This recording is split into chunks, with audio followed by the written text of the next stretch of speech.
Good evening and welcome to the 2020 Economic Recession and Preparation Channel.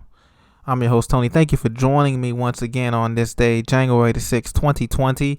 We've made it into 2020 relatively unscathed, but this is the year of transition, as I said before. The stock market today was up about 68 points, 0.24%, closing at 28,703.38. So we continue to see this market melt up as tensions in the Middle East rise between Iran and the U.S. We also continue to see the U.S.-China trade deal fade into the background as nothing in writing has been written in stone for a phase one or beginning of phase two negotiations as promised by the presidents of both countries. So we have a nothing burger on the trade deal between U.S. and China, which, by the way, could extend beyond 2020 now, according to CNBC. And the leader here, and one economist, Mohammed El-Arian, says that he thinks that the phase one trade agreement is just the first step, quote unquote, to a long-term cooling in U.S.-China relations. And he says, I think past November, we're going to be back in a trade war with the risk of an investment war and a currency war. That's interesting. Officials from U.S. and China announced on Friday that the two countries have agreed to a partial trade deal after an 18-month trade war. So, as we can see, we do not have a trade deal in effect. And also, as you've heard this week, and all of your new media outlets have suggested, we have rising tensions with Iran after, of course, the untimely death and termination of Iran's key figure, of Iran's Secret Service key figure that was killed in a drone attack in Baghdad while leaving Baghdad International Airport. So many consider that to be an act of war in Iran, and they will seek retaliation in some form, whether that's cyber war or physical retaliation. And so everyone in the U.S. is in heightened alert. But one thing you can expect economically from this Iran debacle, whichever way it turns, is you can expect oil prices to go up. Today, oil prices rose above $70 a barrel. So you can continue to see gas prices go up even in the wintertime. And I guess the only saving grace for us as Americans is that it hasn't really been a really cold winter yet. It's been about average to 1 or 2 days below average, but most of it's been above average for most of the eastern 2/3 of the country. And so your cost of heating oils, your cost of gas hasn't quite hit. But now that we have this tension in Iran and other parts of the Middle East are going to be getting into, we've already sent over 5,000 troops are there now. They're stationed in Kuwait, and they're going to be dispersed to various parts of Iraq and Iran as needed. So we can expect oil prices to spike. We can also expect this Dow Jones to continue to melt up in anticipation. But just to show you how living in the matrix this is, okay? Boeing 737 MAX, as you know, the Boeing 737 MAX was scheduled to come back into service this April 2020 for carriers such as United, American, and Southwest, okay? But Spirit Aerosystems in Wichita, Kansas, the company that manufactures this 737 MAX, announcing that they're offering voluntary layoffs to employees, saying the company does not know how long production of the 737 MAX will remain on hold. My guess is the 737 MAX, according to the FAA and other aviation officials, it looks like they're going to never bring this thing back because it's totally unsafe, to be honest with Americans and to be honest with you. And it was rushed to production. And basically, quite frankly, Boeing basically paid off to get the certifications for it, knowing that the plane was not ready, obviously, because it wasn't just one crash. You remember the Lion Air crash and then the Ethiopian Airlines crash as well. It was 2 crashes that killed everyone on board. And so they've been trying to cut corners, and now they're paying the consequences. So Boeing's stock was up today. Ironically, it was down most of the day. Then like the last hour, it just jumped up magically. It went up by 20 or 30 points or something like that.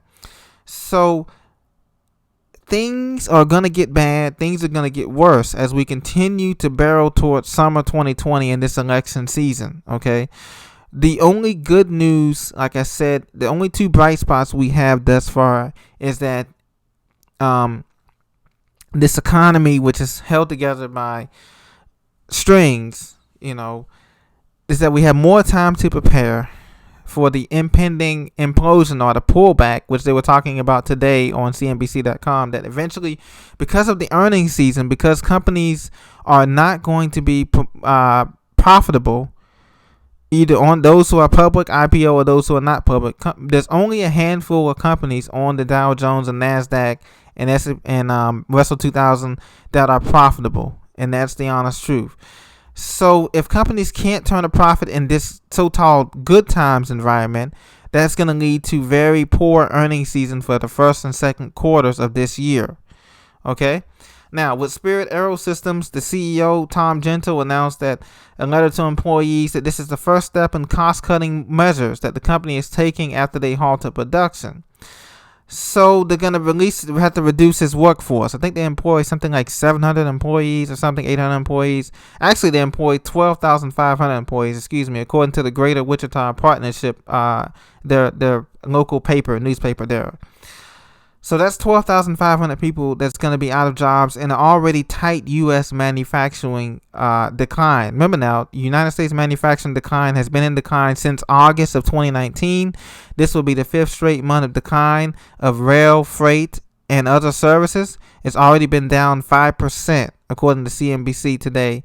Okay, so we got a manufacturing down. We got a crisis in goods and services, and now we have rising oil prices. So everything is coming together, like we've said, for this 2020 to be a year where things become unbearable for most people, for most Americans, in terms of prices and going up. So while the Fed is saying inflation is at 2%, inflation is at 10% now and growing. Okay, so there will be a melt up before there'll be a meltdown. Okay, meaning that the economy is going to be burning in terms of the stock market, and they're going to be pumping more fake money into this economy, funny money. The Fed is going to leave rates unchanged. They may drop rates to zero, but they're going to be pumping funny money into the economy, and that's going to just continue to drive the stock market up to closer to 30,000, that magical Dow number. Okay, that everyone's looking forward to. Once that happens, and now of course, all the while, consumer prices will be going through the roof for gas. Once again, because tension in the Middle East, once something like that gets started, the Strait of Hormuz controls all of the oil, and Iran knows that. And so the United States may try to play a sanctions game with Iran, but that's not going to work because, like I said, half of the world's oil comes through the Strait of Hormuz out in the Arabian Sea. And even though the United States claims they have enough oil to last and they can make their own production, blah, blah, blah, we know that the main reason they're over there is because of that. They want to control the oil production, and they do that through petrodollars, okay, and hegemony. So other countries, of course, are trying to move away from that, specifically in the Middle East. And so here we go again. So now, back to the main story. So the Dow Jones will continue to melt up, but that does not mean that the overall economy is doing well. As a matter of fact, a lot of economists say that the economy right now is going through a contractionary phase, okay, in the business cycle. And so we will see the full effects of this coming up in the summertime, and that's going to be inflation on food, gas, and utilities. And then that's going to spread like wildfire if we have another black swan event. Like I said, depending on how Iran is going to retaliate, that's going to send things pandemonium on the markets in terms of manufacturing and other things. So to prepare for this, you want to continue to pay down your debt. You want to continue to save money. You want to continue to make your money work for you by buying useful supplies, food, water, medicine, ammo, and also you want to take time to what I like to call social utility, okay? Take an inventory of your neighbors, your friends, of what skill sets that they have. Maybe you're not good at sewing. Maybe as a lady, as a woman, you're not good at sewing or whatever. Take an inventory of someone who can teach you that for free instead of going back to school and spending thousands of dollars, okay? Or someone who's good at coding, computer coding, whatever it may be, hunting, fishing, bartering. If you're not good at these skills, find someone who is and try to learn as much as you can. Gain that social capital now before things get crazy and nobody trusts anybody in this world, Because while this economy is melting down in 2020, as you know, crime is going up, and the use of drugs, illegal drugs, is going to go up too. So people are smoking all kinds of illegal drugs and mixing it with all kind of chemicals they're not supposed to be mixing with, and putting that into their body. So who knows? You may walk into a school or a mall or a church or whatever, and someone does something crazy or pretends to do something crazy, and all pandemonium breaks loose. And the only defense that you have is for you to be trained and be in your right mind and to be able to react to all of these things, so you don't lose your mind and jump out of a window because the stock market went from 28,000 to 10,000 in one day, or your 401k is gone or whatever. So you need to be training not just physically but mentally and spiritually for the impending conflicts that we're going to see, not just because of the election, but because of the transition years of this economy going from a booming economy to a bust economy, and it can happen overnight. So, and that's because of three things. We had the China war, we had the war in the Middle East, and we also have rising tension and conflict in the South American countries. And that's going to see something that's going to spread up as people are fleeing countries such as Bolivia and Venezuela and Chile. They're fleeing these countries where these diplomatic leaders and totalitarian leaders and economies are bad, and they're coming up north through Central America to Mexico, and they're trying to get in this country. And so because of that, that's going to create just a tinderbox, as you can imagine. Okay, people don't leave their countries because they want to. They leave because out of necessity, out of survival, because the economic situation is absolutely horrible. And so right now the numbers are trying to hide that, just like they're hiding the numbers in the U.S. of the true unemployment rate, which is at 20% for most Americans. Not only that, they're also hiding the fact that the real living wage that you need to survive in America is basically around $25 to $30, give or take, okay, an hour, okay? And we know that, okay? We as hardworking Americans, we know that. But, like I said, the statistics that you see on these television programs, on CNN, BBC, Fox, CNN, they're not going to tell you that, okay? But behind the scenes, they know that everyone is preparing because they know that this thing is going to collapse. And, either before the election or after the election, it really doesn't matter, because at the end of the day, a collapse is a collapse. It's going to be a slow, gradual collapse. They're going to have to call it a recession, heading toward the third quarter of 2020. And then once we get past the elections, they're going to officially come out and say it's a recession into a depression in that 2021. And that's when things are just going to go all to crap, okay? So the good news is we have a lot of time to prepare, and that's why I'm telling you to invest in yourself, invest in your skills. We as hardworking Americans, we're used to doing things on our own. We are used to producing things on our own. We need to get back to that. Growing our own food is important, okay?